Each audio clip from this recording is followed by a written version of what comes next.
A penny for your thoughts. Sharon Horne-Ellstrom here with our money idioms for the month of November. And today's is a penny for your thought, which is a relative of yesterday's 2 cents worth or 2 cents worth. They think that maybe 2 cents worth came from the earlier version of a penny for your thoughts. And a penny for your thoughts was first used in 1522 by Sir Thomas More in his book. He was a statesman.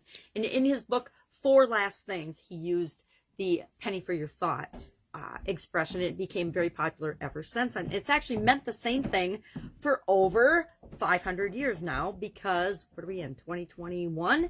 So it's been around since 1522. So just shy of 600 years, right? Isn't that 600 years? I don't know. I'm not doing math this morning. I'm getting ready and thinking about cooking for Thanksgiving. So a penny for your thoughts, of course, is a way of asking somebody, what do they think about something? It's a way to communicate, start a conversation, share expectations, ask, and then listen to what somebody has to say about something.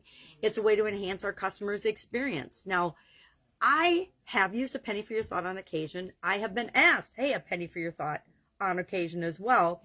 As a quality manager, I discovered early on that every time, and I was a quality manager in corporate America for over a quarter century, a quality manager, quality director, quality vice president. It was in the field of quality, which is basically the processes and the systems and the communication we use to do everything in an organization, in a business.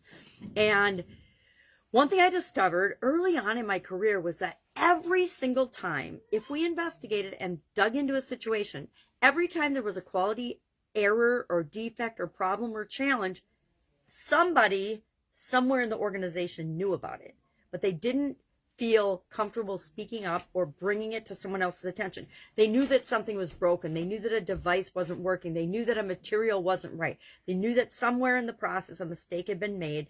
And instead of stopping and fixing it or stopping and bringing it to somebody's attention, for whatever reason, they didn't do that. And so I started learning to ask people a lot more questions.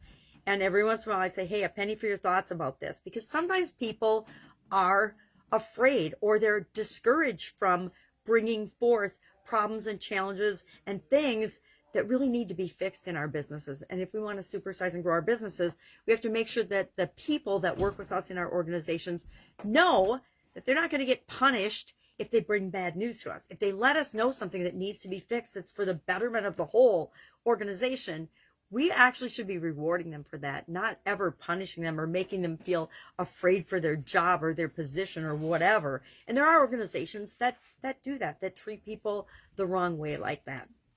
So how and what is, I would love to offer you a penny. Heck, I'll even offer you 5 or 6 pennies, whatever, for your thoughts on how to supersize and grow your business. How are you growing and supersizing your business? How are you encouraging people to communicate in your business, to let you know what things are going on with them, good, bad, and ugly, because sometimes we can help people with everything, and especially with respect to how it impacts our business. Because as much as we like to think that work is work and home is home, I have never found it possible to completely separate the two.